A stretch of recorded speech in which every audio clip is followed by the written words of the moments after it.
So you're standing in front of a shelf at Clicks or Dis-Chem, and you got 50 bottles all promising the same thing. Shiny, healthy, frizz-free hair. How do you actually know which one is the right for your hair? Today I'm going to show you something my trainer taught me, and it still works better than anything else I know. All you need is a piece of paper, 2 colored pens. By the end of this video, your hair is going to tell you exactly what it's missing. You just need to know how to read it. My name is Lizelle, and I'm a trade-tested hairdresser with over 15 years behind the chair. People walk in with 3 products fighting each other in their hair, or they've used the same shampoo for 10 years because nobody's ever shown them how to actually work out what they need. So today I'm teaching you the exact method I was trained in. Grab your paper and pens because we're doing this together. Right. So I have my piece of paper. I have a few different colored pens. You don't need different colored pens. I'm just using them to show you properly. So because we're doing something my trainer drilled into me years ago, and it saved my clients more money than anything else I can teach them, let's start. So you just draw a line down the middle. It doesn't have to be perfect. Unless you want me to make it perfect, then I'll do that next time. Okay, draw one line straight down the middle of the page. It doesn't need to be straight. This isn't an art class. We're hairdressers, not Picasso. And frankly, Picasso never had to deal with a client asking for just a trim and meaning 6 inches off. So now you have your 2 blocks on your page. On the left side, you're going to write protein. On the right side, you're going to write moisture. Your hair literally is made out of those 2 things. Protein, most people will call it keratin. People will call it keratin. So you have that on each side. Underneath protein, you write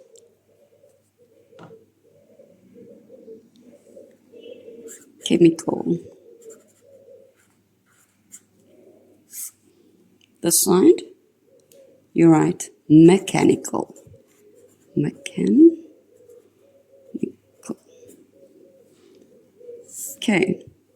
First of all, here you write 90 to 95%.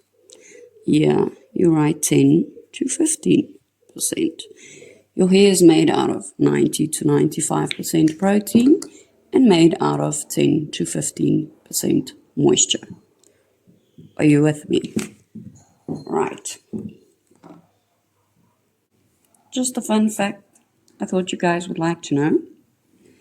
So your hair is roughly 90 to 95% keratin, which is protein, and the exact same protein is what makes up your nails, a rhino's horn, a bird's feathers, and even a turtle's shell. So next time someone compliments your strong nails, you can tell them, technically, you're part rhino. Use that at a dinner party. See how it goes. Now here's why this exercise actually matters. Every chemical service you've ever had, color, perm, relaxer, highlights, that is a chemical service. So I'm going to use my hair because obviously I don't have a client with me. So what I have done before is I have done a bleach bath.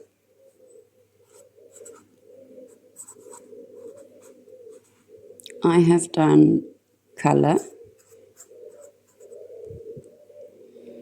And that's as far as I go for chemical uses. Mechanical, I think maybe I should put chemicals in so you can know exactly what chemicals are. So say you do a bleach bath, a color, you've permed your hair. Permed. your hair. You have, let's say you've done a straightener, which is a relaxer, obviously. Relax. Or Escol. Those are all chemical processes. They actually change the structure of your hair. Mechanical, on the other hand, would be using a hair dryer, a flat iron, swimming,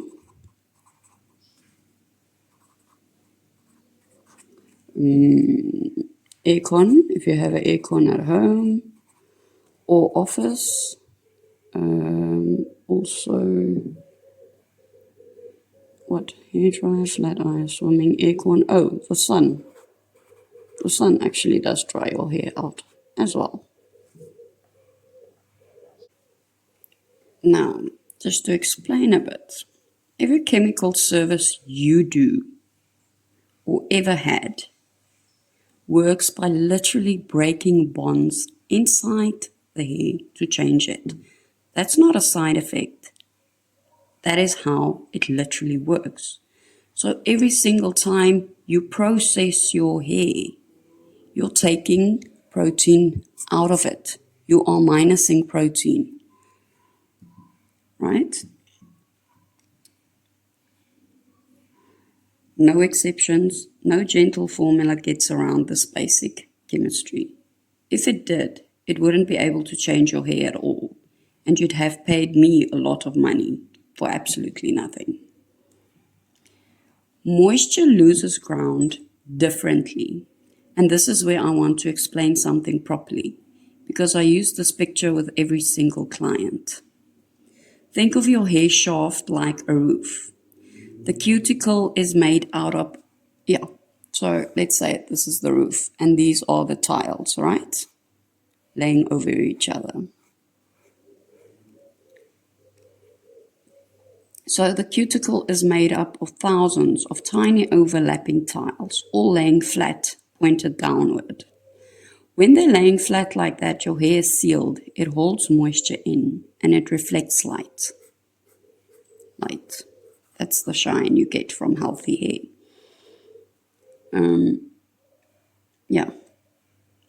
Now, when you bleach or color hair, the formula has to physically lift those. So it lifts, it opens them. Like, you see, this is your roof, and now they're opened. So now they're like this.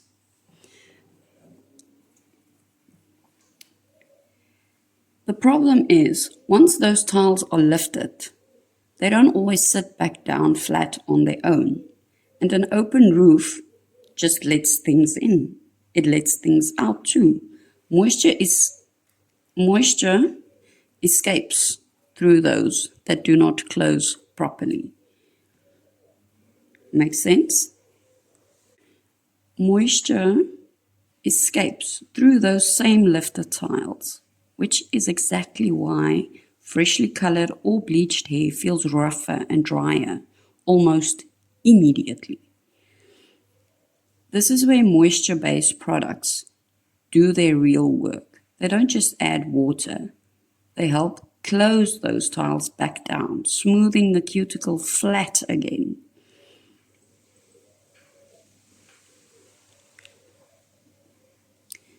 That is why your hair feels instantly smoother after a good conditioner. That's why your hair feels instantly smoother after a good conditioner or treatment. You literally closing the roof back up.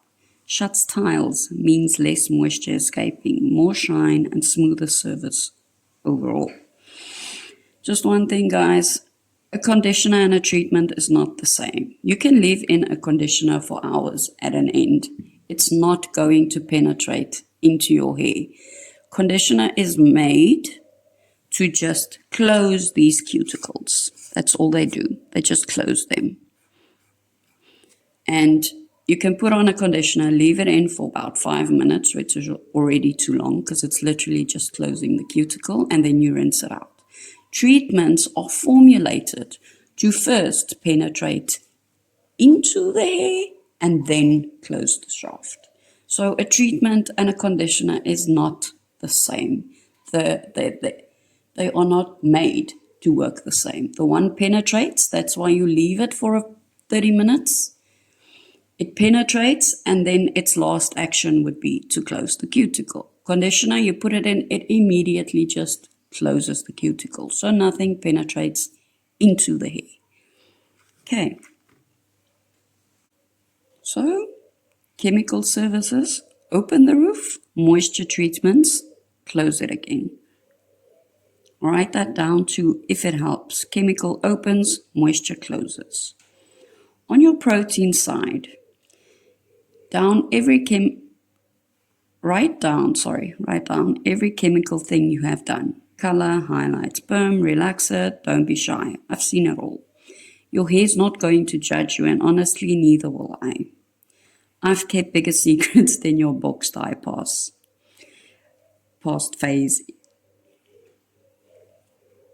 And then, like I said, you do the same on the moisture side. Write down the mechanical stuff. Blow drying, straightener, curling iron, sun, aircon. Yes, the office aircon counts.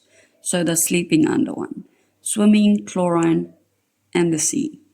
All of those dry out your hair because it's chlorine, and the sea, obviously, and swimming has chemicals that dry out your hair. But they are all mechanical. It's made stuff. Obviously not the sea. The sea is not made, but salt. Salt dries out your hair. That's why when you do a Brazilian, they'll tell you, please use a sulfate-free shampoo because it's free of all salts. Fun fact, hair is actually one of the fastest growing tissues in your entire body. Second only to bone marrow. So while you've been filing this page, your hair has technically been working a side hustle the whole time. Your hair never stops. Look at your paper now. Whichever side has more writing is your hair telling you exactly what it's been losing. If you have more on the protein side, you need rebuilding, keratin, hydrolyzed protein, amino acids on the label. More on the moisture side, you need to put water back in. Moisture, wet, water. Sulfate-free, hydrating, glycerin, panthenol, and oils. And if it's roughly even, which happens a lot, especially if you color and blow dry it often, you need both, not just one. This is the mistake I see more than any other. Hair screaming for protein and someone drowning it in moisture conditioner instead, wondering why nothing's working. It is a bit like trying to fix a flat tire, but washing the car. Looks better, still won't drive anyway. Are you guys with me? Fun fact, it is actually a free test you can do right now. Wet a strand of your hair and gently stretch it. Healthy hair can stretch up to 30% longer when wet before it springs back because water temporarily loosens those protein bonds. If it stretches and it hangs there or snaps, that protein deficiency talking, and you're probably already told you that. So, here's your 1-minute rule for the shop. Stand at the shelf, think about which side of your page was heavier, and read the ingredients, not the front of the bottle, guys. The front of the bottle is marketing. And I say that as someone who's read a lot of bottles.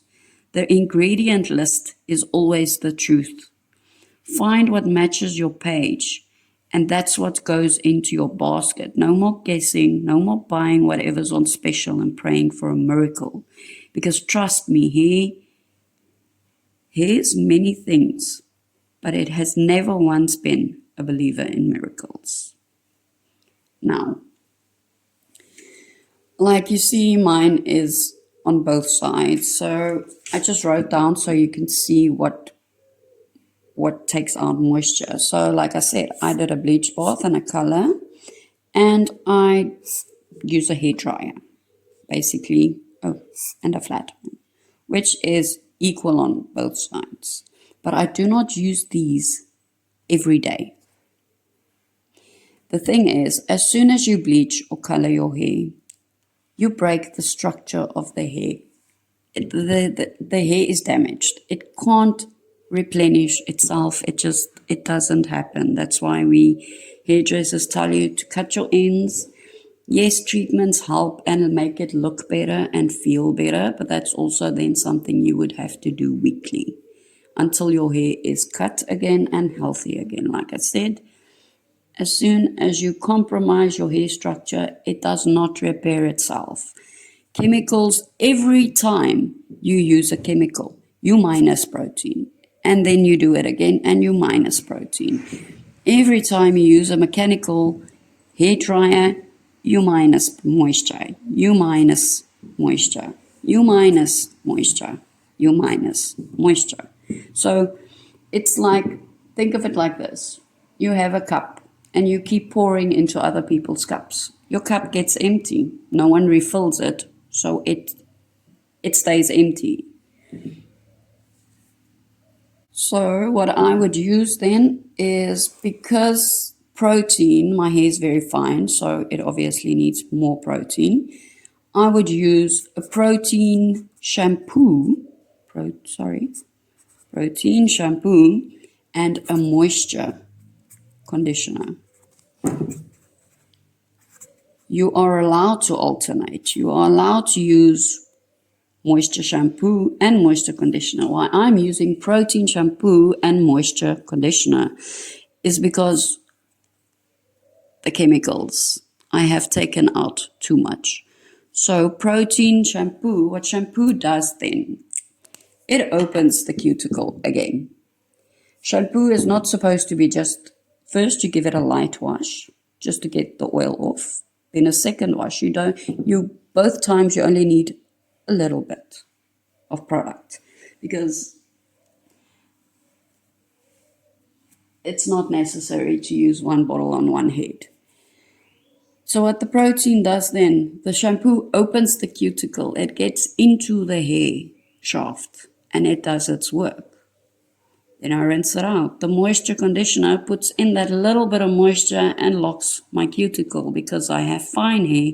If I use a too heavy moisture product, my hair will be oily, it'll look dirty, it'll be difficult to handle. It would feel like an oily mess.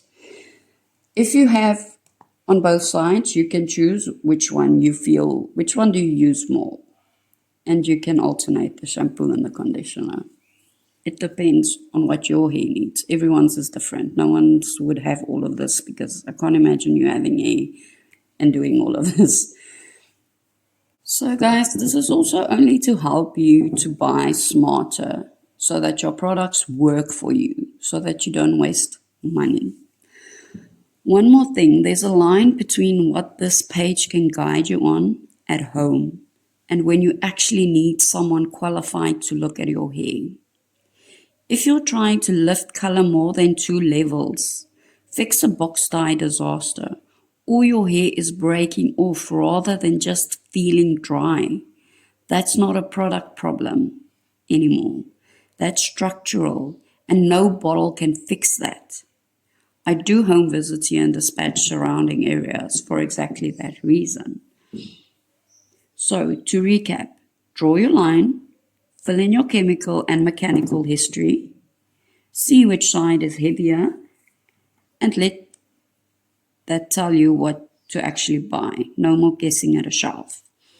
If this helped, give it a like, subscribe for more, and drop a comment telling me what your page showed you. Protein, moisture, or both. I read every comment and it helps me know what to cover next. See you in the next video.